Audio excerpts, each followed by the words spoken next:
Follow-up questions for Community of Grace on August 17. This week, our children and youth went back to school, and they've probably heard this question a bunch of times in the last couple days. What did you do this summer?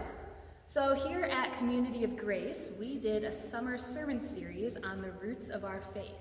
We heard a lot of really great roots music performed by some folks in our congregation and learned about the rootedness of some of these beginning stories in the Bible. And where better to start at the beginning than the beginning?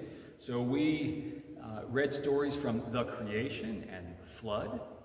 How long the road endless fields grow where no one knows. As the summer progressed, we brought in Reverend Bill Davis, who sort of envisioned and helped us implement this whole series.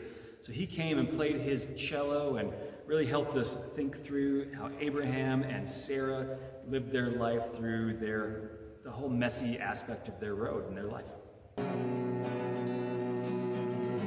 Giving me sanctuary on this goddamn blessed road.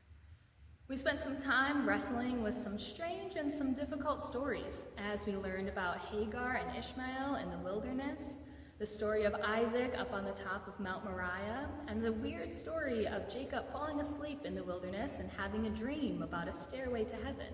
Found someone just to hold me tight, hold the insomniac all night.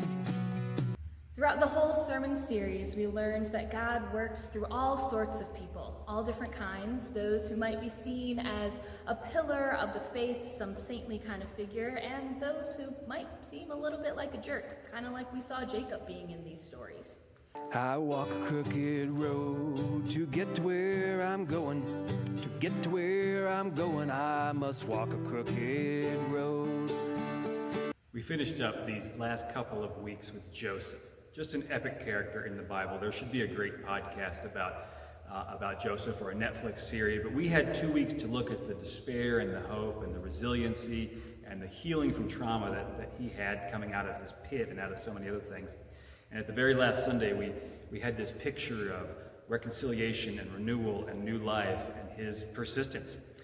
And that's the root of his faith story, and in some ways that's where our roots move in to a full expression and a full new life.